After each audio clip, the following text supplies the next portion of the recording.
Hello students, एक बार फिर से स्वागत है आपका न्यू केमिस्ट्री क्लासेस में। कैसे हैं आप? अच्छे हैं? बहुत बढ़िया, अच्छे ही रहना चाहिए। चलिए आज हम अपने विलियन चैप्टर का आगे का भाग पढ़ते हैं। ठीक है, चलिए आज हम पढ़ेंगे टॉपिक विलेयता। क्या पढ़ेंगे अपन? विलेयता। सॉल्युबिलिटी बोलते हैं इसको। ठीक है भाई,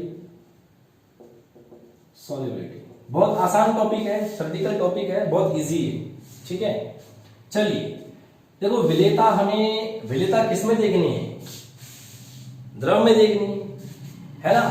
तो विलेयता दो प्रकार से देखेंगे अपन। एक तो ठोस की द्रव में विलेयता, ठोस की द्रव में विलेयता, और दूसरी किसकी देखनी है?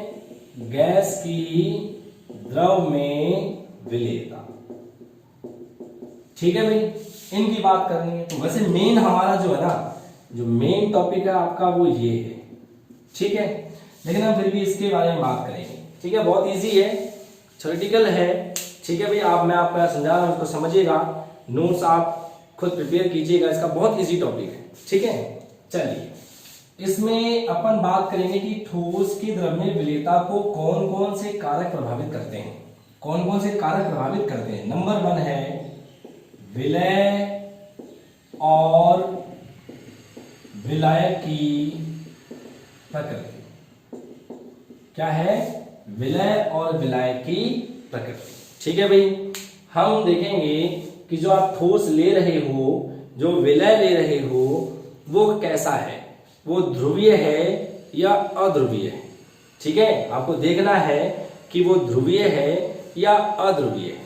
दूसरी बात, हमें विलायक को भी देखना है कि जो अपन विलायक ले रहे हैं वो कैसा है, वो भी ध्रुवीय विलायक है या अध्रुवीय विलायक है। बात सही है, बहुत सिंपल सी बात है।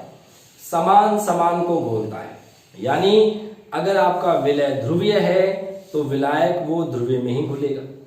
अगर आपका विलय ध्रुवीय है तो वो अध्रुवीय विलायक में नहीं घुलेगा, या मैं कहूंगा कि बहुत कम घुलेगा। ठीक है, इसी प्रकार से अगर आपका ठोस कैसा है, अध्रुवीय है, तो वो ध्रुवीय विलायक में नहीं घुलेगा बल्कि अध्रुवीय विलायक में ही घुलेगा। बहुत सिंपल सी बात है, समान समान को घोलता है। जैसे अगर मैं NaCl की बात करूंगा, ठीक है ना, तो ये पानी में तो घुलता है। ठीक है ना, ये पानी में तो घुलेगा, लेकिन अगर मैंने यही किस्में दे दिया आपका बेंजीन में, तो ये नहीं घुलेगा। बात सही है ना? ऐसा क्यों? क्योंकि NaCl कैसा होता है? आयनिक। आयनिक है मतलब ध्रुवीय कह सकते हो आप। ठीक है भाई, तो पानी कैसा होता है? ध्रुवीय, और बेंजीन कैसा होता है आपका? अध्रुवीय होता है। बात सही ना? बहुत सिंपल सी बात है। ठीक है ना, तो जो ध्रुवीय ठोस होगा, जो ध्रुवीय विलय होगा, वो ध्रुवीय विलायक में घुलेगा। इसी प्रकार से अगर अध्रुवीय विलय है तो वो अध्रुवीय विलायक में घुलेगा। सिंपल है। दूसरे पॉइंट की बात करेंगे। सेकंड है ताप का प्रभाव। कौन सा प्रभाव है?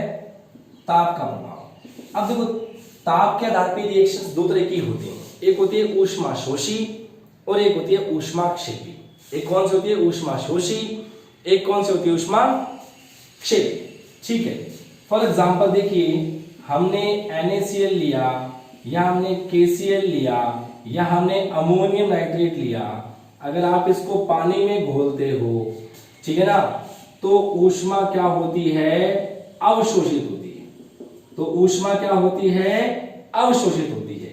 यानी रिएक्शन कैसी होती है? ऊष्माशोषी होती है। कैसी होती है? ऊष्माशोषी होती है।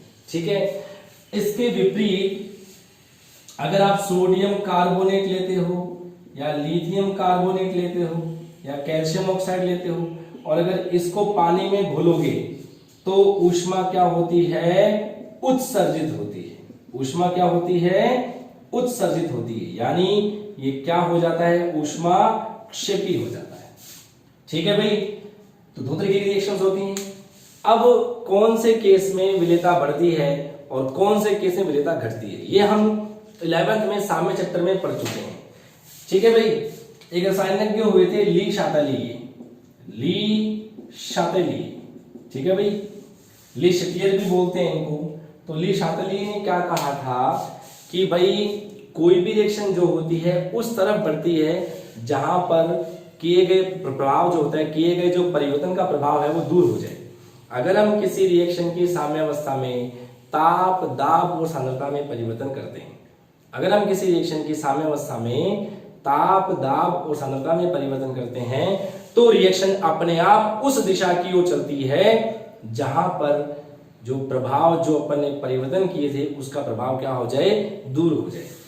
बहुत सिंपल सी बात है, यहाँ ऊष्मा क्या हो रही है, अवशोषित, यानी यहाँ पे ताप क्या हो रहा है, घट रहा है।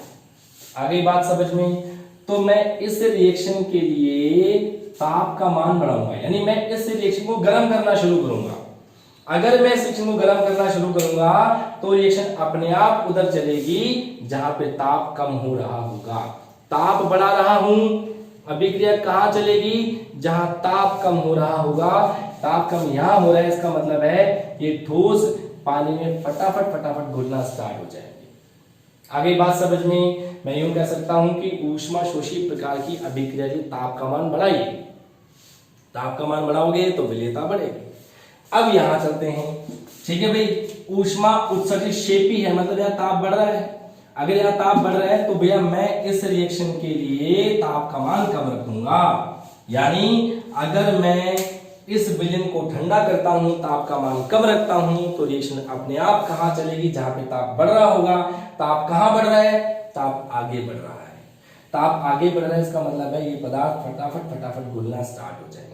बहुत सिंपल एग्जांपल, नमक लीजिए, नमक को पानी में घोलिए, घुलेगा, एक लिमिट तक चलते चलते घुलेगा, पक्का है ना। मान लीजिए कि भाई एक गिलास पानी में 2 चम्मच ही नमक की घुल सकते हैं, फिर नहीं घुलेगी। अब आप क्या करिए, गर्म करना शुरू करो, उस पानी को गर्म करिए, 1 चम्मच और घुल जाएगी, क्योंकि नमक का जो जलीय विलयन होता है वो ऊष्मा शोषी होता है, ठंडा होता है। अरे तभी तो अपन गर्मी में शिकंजी पीते हैं। गर्मी में शिकंजी क्यों पीते हैं, ताकि बॉडी को ठंडक फील हो। आगे बात समझ में, इसका उल्टा ये CaO है, सिंपल सी भाषा में कली बोलते हैं। गांव में आप लोगों ने देखा होगा, हालांकि आजकल तो नहीं होता, कली के मकान बनने बंद हो गए, पहले कलर किए जाते थे दिवाली पर, ठीक है ना, सफेद कलर का पत्थर होता है, उसको अपन पानी में डालेंगे, पानी उबलना स्टार्ट हो जाता है, उसको खुद उबलने देते हैं, फिर उसका सोल्यूशन बन जाता है, उसको अपन फिर क्या बोलेंगे, और कैल्शियम हाइड्रोक्साइड बोलेंगे, और उसको फिर अपन क्या करते हैं भैया, लेप लगाते हैं दीवारों पर, पेंट करते हैं अपन, बात ठीक है। लेकिन अगर आप इसी कैल्शियम ऑक्साइड को ठंडे पानी में डालोगे, अगर आपने गर्म पानी में डाला कैल्शियम ऑक्साइड को तो वो कम घुलेगा, लेकिन अगर आपने CaO को ठंडे पानी में डाल दिया तो रिएक्शन बहुत फास्ट होगी। क्यों होगी, अरे क्योंकि भैया ताप कम हो गया तो रिएक्शन अपने आप कहां चलेगी, जहां पे ताप बढ़ रहा होगा। मतलब ताप कहां बढ़ रहा है, जब रिएक्शन आगे चलेगी, आगे का मतलब है जब वो उसमें घुलना स्टार्ट हो जाएगा। बात सही है, ठीक है सर। तो ये हो गया ताप का प्रभाव। तीसरा होता है दाब का प्रभाव। अच्छा, दाब का प्रभाव, ठोस पर दाब का प्रभाव लगता ही नहीं है, अपन पहले पढ़ चुके हैं। ठोस बहुत कंप्रेसिबल, बहुत ही कम कंप्रेसिबल होते हैं, संपीड़ित बहुत ही कम होते हैं। दाब का प्रभाव ठोसों पे लगता नहीं है, इसलिए अपन दाब का टॉपिक भी नहीं पढ़ते, ठीक है भाई। तो ठोस की द्रव्य विलेयता को 3 कारक, मतलब 2 ही कारक समझो, विलय की प्रकृति, विलायक की प्रकृति और ताप का प्रभाव। दाब का प्रभाव निर्भर नहीं करता है, ठीक है। चलिए, मेन जो है वो है हमारा गैसों की द्रव में विलेयता। किसकी विलेयता, गैसों की द्रव में विलेयता, ये हमारा इंपॉर्टेंट है, ठीक है भाई।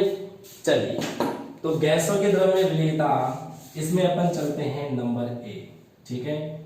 गैस की प्रकृति, किसकी प्रकृति, गैस की प्रकृति, ठीक है भाई। समझना बहुत आसान है, ठीक है। कोई भी गैस या तो हो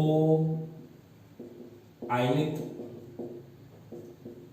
या हो संगुणित, या तो आयनित या हो संगुणित,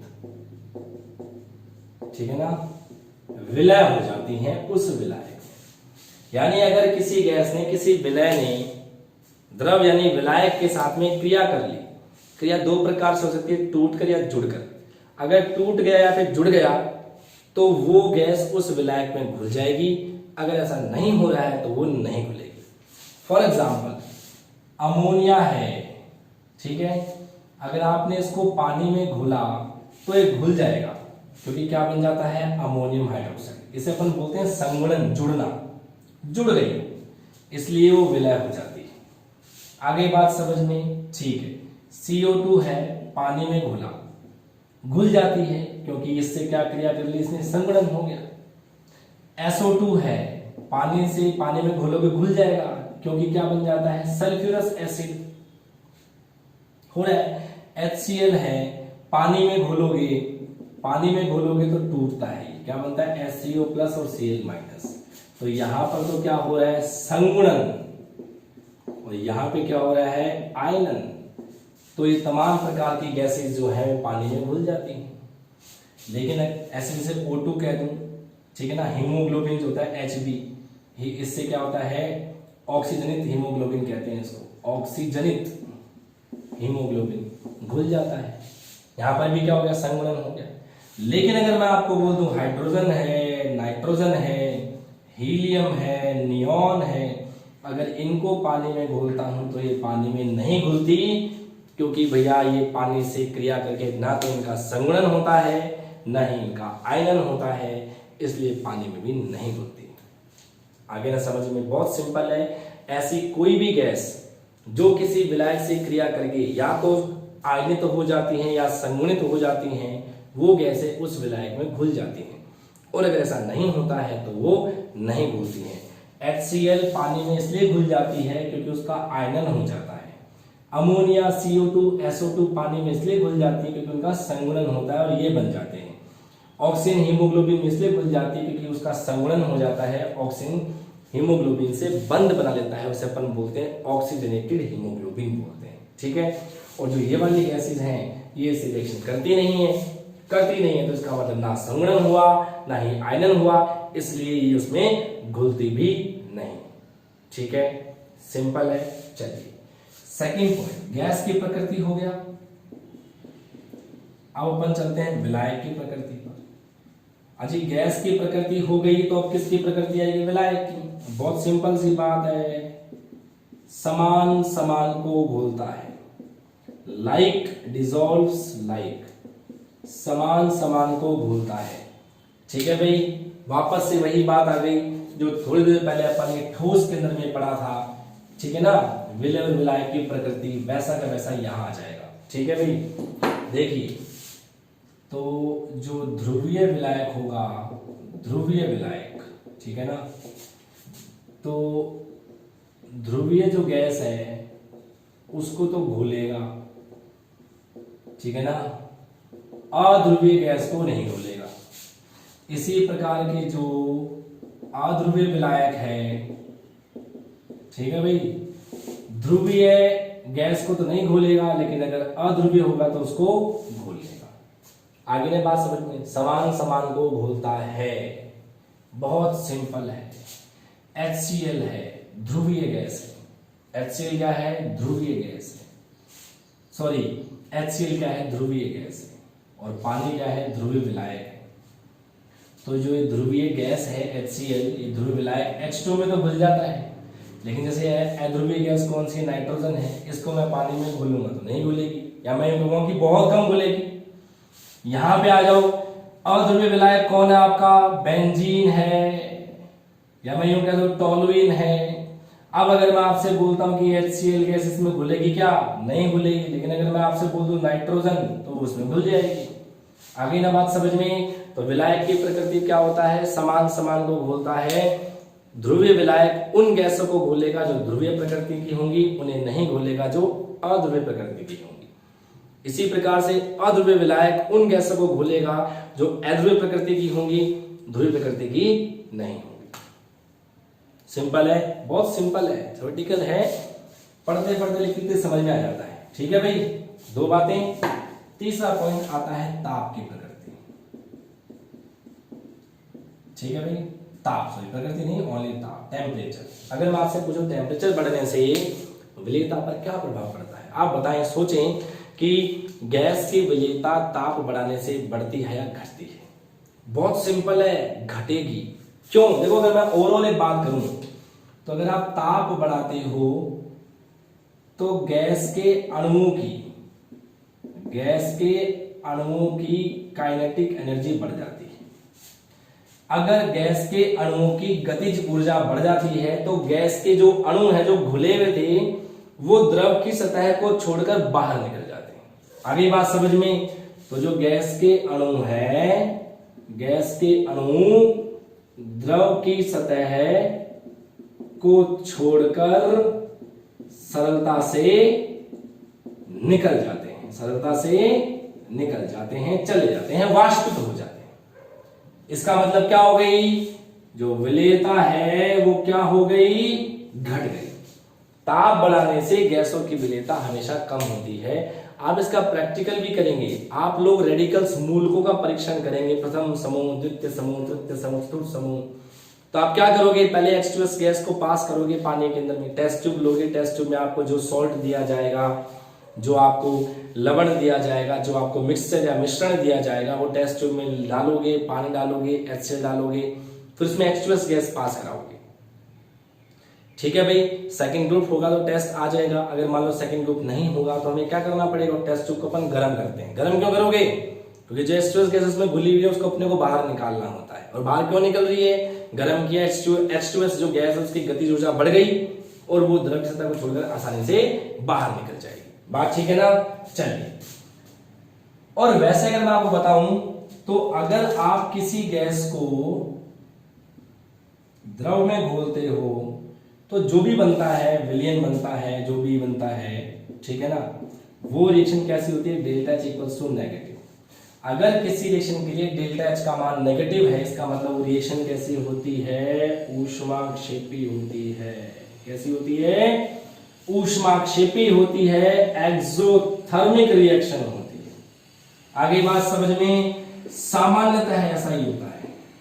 सामान्यतः किसी भी गैस को द्रव में घोला जाता है तो वो ऊष्माक्षेपी प्रकार की विक्रिया होती है, यानी यहाँ पे ताप बढ़ता है।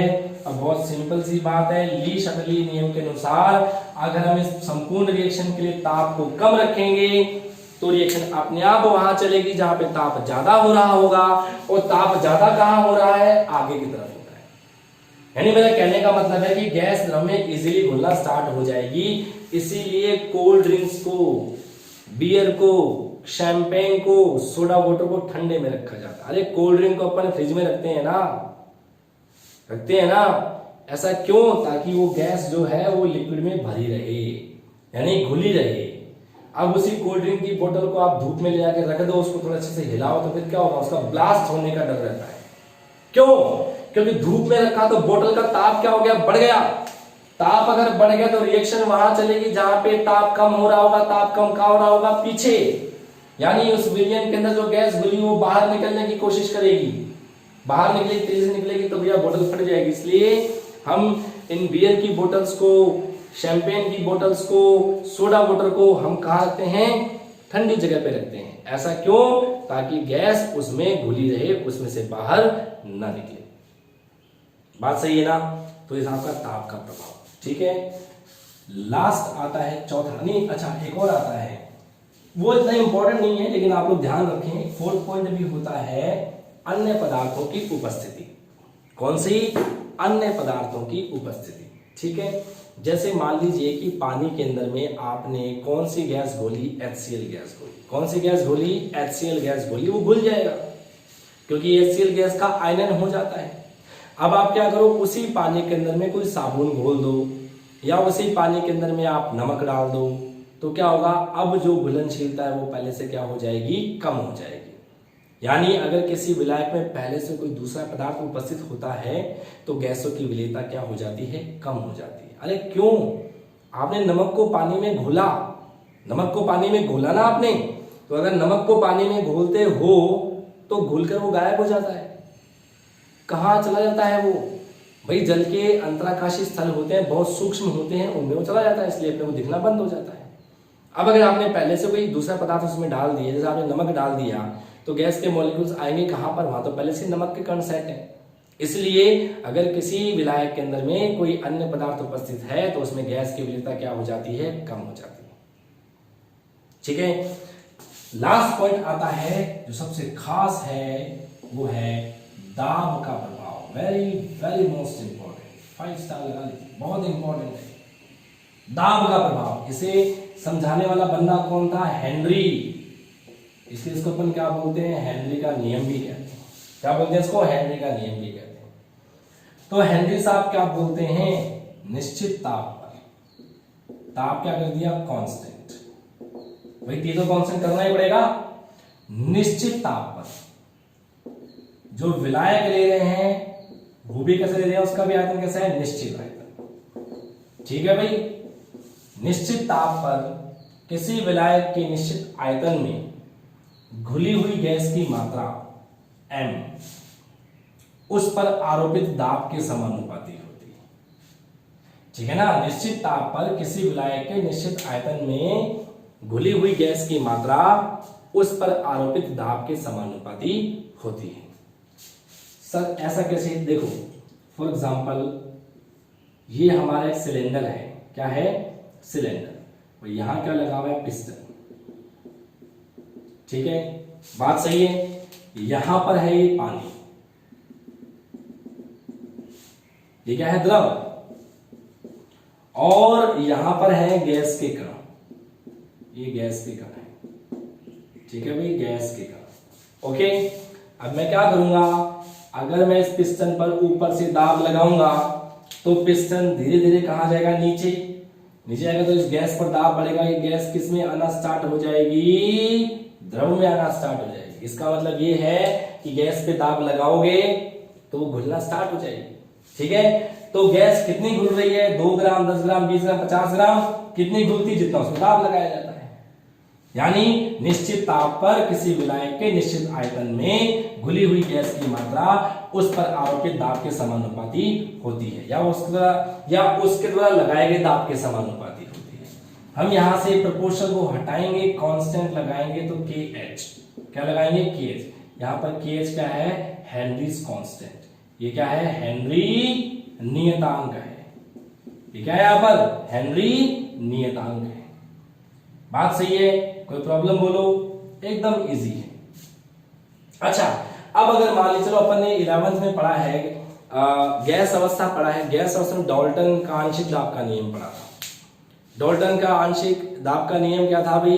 कि 2 या 2 से अधिक ऐसी गैसें जो आपस में क्रिया न करती हूं, अगर उन्हें आपस में मिला दिया जाए तो जो परिणामी दाब होता है सभी गैसों के आंशिक दाब के योग के बराबर होता है। आगे बात समझ में? तो अगर मैं ये यहां मात्रा न लूं कि कितना ग्राम घुल रहा है, मैं मोल की बात करूं। भाई अपन ने गैस को पानी में घुला, गैस कितनी घुली? 1 ग्राम, 2 ग्राम, 3 ग्राम, ये भी सही है। या मैं यूं कह दूं कि गैस के कितने मोल घुले? कितने मोल घुले मतलब कितना मोल अंश आया, यानी कितनी मोल भिन्न आई, यूं भी कह सकता हूं ना। तो इसका मतलब ये है, हम इसको यूं भी डिफाइन कर सकते हैं कि किसी विलयन में गैस का आंशिक दाब, विलयन का मतलब पानी में जो गैस घुल गई है उसकी बात कर रहे हैं अपन। किसी विलयन में गैस का आंशिक दाब उसकी मोल भिन्न के समानुपाती होता है। अरे जितनी मोल ज्यादा होंगे उतना ही दाब उसका ज्यादा होगा, जितना दाब ज्यादा होगा उतनी उसकी मोल भिन्न ज्यादा होगी। यहां से प्रोपोर्शन को हटाएंगे तो क्या लगा देंगे? वही KH.X। यहां से क्या आ जाएगा आपके पास में? X बराबर में P/KH। यदि दाब क्या कर दें? नियत कर दें तो X व्युत्क्रमानुपाती हेनरी नियतांक नहीं आ जाएगा। यानी अगर हेनरीज कांस्टेंट KH का मान ज्यादा होगा, मोल भिन्न कम होगी, मोल कम होंगे, यानी विलेयता क्या हो जाएगी? कम हो जाएगी। अगर किसी गैस के लिए हेनरी नियतांक का मान ज्यादा है तो भैया वो उस द्रव के अंदर में कम घुलेगी। ठीक है भाई, तो नोट करने वाली बात है, ठीक है ना, जो KH होता है वो मैक्सिमम होता है किसके लिए? हीलियम के लिए। प्रकृति में जितनी भी गैस हैं उनमें सबसे ज्यादा जो हेनरी कांस्टेंट का मान है वो हीलियम का होता है। इसलिए जो हीलियम है वो लीस्ट सॉल्युबल होती है, यानी वो द्रव में यानी कि जल में सबसे कम विलय होती है। आगे बात समझ में? बोलो कोई डाउट? सिंपल है ना? एकदम सिंपल है। अगर अपन ऐसे ग्राफ बनाना चाहें, देखो क्या आएगा, x और KH का ग्राफ कैसा आएगा, ऐसा आएगा। KH ज्यादा है तो x कम है, KH कम है तो x का मान ज्यादा है। ठीक बात है ना। हीलियम जो उसके लिए हेनरीज कांस्टेंट सबसे ज्यादा है, इसलिए उसकी विलेयता सबसे कम है। ठीक है भाई, तो ये 4 फैक्टर थे। कौन कौन से? गैस की प्रकृति, विलायक की प्रकृति, ताप का प्रभाव और दाब का प्रभाव। दाब के प्रभाव को किसने समझाया? हेनरी ने। हम हेनरी के नियम को 2 प्रकार से समझा सकते हैं, एक तो इस तरीके से और एक इस तरीके से। एग्जाम में आए तो मैं तो आपको सजेस्ट करूंगा कि आप इसको ये वाला लिखेंगे, ठीक है ना, क्योंकि डॉल्टन के अकॉर्डिंग भी अपन ये पहले पढ़ चुके हैं। ओके भाई, अब आती है हेनरी नियम की सीमाएं। हेनरी नियम की लिमिटेशंस क्या है? पहला देखो लिमिटेशंस क्या क्या है। लिमिटेशंस पहला है, ताप बहुत कम नहीं होना चाहिए। टेम्परेचर बहुत कम नहीं होना चाहिए। अरे अगर टेम्परेचर बहुत कम हो गया तो गैस तो द्रवित हो जाएगी। ताप का मान बहुत ही कम हो गया तो गैस किसमें बदल जाएगी? लिक्विड में। तो फिर अपन विलेयशीलता की किसकी बात करेंगे? क्योंकि वो तो अब लिक्विड में कन्वर्ट हो गई, गैस तो रही नहीं। दूसरी बात, दाब का मान बहुत ज्यादा नहीं होना चाहिए। अगर दाब का मान बहुत ज्यादा हो गया तब भी गैस किसमें बदल जाएगी? लिक्विड में, तब भी बात नहीं हो पाएगी। तीसरा है, जो गैस की जो विलेयता है, जो अपन ने गैस ले रखी है उसकी विलेयता क्या होनी चाहिए? कम होनी चाहिए। तब अपन पढ़ सकते हैं, जैसे फॉर एग्जांपल नाइट्रोजन है, नाइट्रोजन को अपन, नाइट्रोजन की विलेयशीलता को, घुलनशीलता को अपना अपन को देखना किसमें? पानी में, तो उस पर हेनरी का नियम लागू करेंगे। अगर मैंने HCl की बात की तो HCl तो पानी में वैसे ही घुल जाती है, तो अपन उस पर क्या प्रभाव पड़ेंगे? उस पर अपन हेनरी का नियम पढ़ ही नहीं सकते। दाब का प्रभाव कैसे पढ़ोगे? अरे भाई HCl है, HCl को पानी में घोल रहे हो तो इजीली घुल जाएगी, और जो इजीली घुल रही है तो उस पर फैक्टर का इफेक्ट क्या होगा? बात सही है ना। और ऐसा चौथा होता है आणविक अवस्था नो चेंज। कौन सी अवस्था? आणविक अवस्था। यानी जो आप गैस ले रहे हो और जिस विलायक में घोल रहे हो उस विलायक में ना तो वो टूटनी चाहिए ना ही वो जुड़नी चाहिए, तब तो उस पर हेनरी का नियम लागू होगा। सेम एग्जांपल, HCl को पानी में घोलोगे तो क्या हेनरी का नियम लागू होगा? नहीं होगा। क्यों नहीं होगा? अरे क्योंकि वो टूट रही है, आयनों में टूट जाएगी। ऐसे ही अमोनिया को पानी में घोलोगे तो क्या उस पर हेनरी का नियम लागू हो जाएगा? नहीं होगा। क्यों नहीं होगा? संगठन हो रहा है, पानी से क्रिया कर जाएगा, वो अमोनियम हाइड्रोक्साइड बन जाएगा। तो फिर नाइट्रोजन का प्रभाव देखो, हीलियम को देखो, नाइट्रोजन की जल में विलेयता पर हेनरी का नियम लागू होगा। हम वहां पे दाब बढ़ाएंगे तब विलेयता बढ़ेगी, दाब को कम करेंगे तो विलेयता क्या हो जाएगी? कम हो जाएगी। बात सही है। तो 4 लिमिटेशंस कौन सी हो गया? T बहुत कम नहीं होना चाहिए, P बहुत ज्यादा नहीं होना चाहिए, गैस की विलेयता विलायक में कम होनी चाहिए, और गैस की आणविक अवस्था नहीं बदलनी चाहिए, अर्थात गैस ना तो आयनित होनी चाहिए और ना ही संगुणित होनी चाहिए, तब तो हेनरी के नियम लागू होंगे, वरना लागू नहीं होंगे। ठीक है भाई, बहुत सिंपल टॉपिक था। तो आज हमने पढ़ लिया है इस लेक्चर में ठोसों की द्रव में विलेयता और गैसों की द्रव में विलेयता, उसके प्रभाव के बारे में। ठीक है भाई, यहां तक आप रिवाइज करिए, आगे नेक्स्ट लेक्चर में मिलेंगे। Thank you.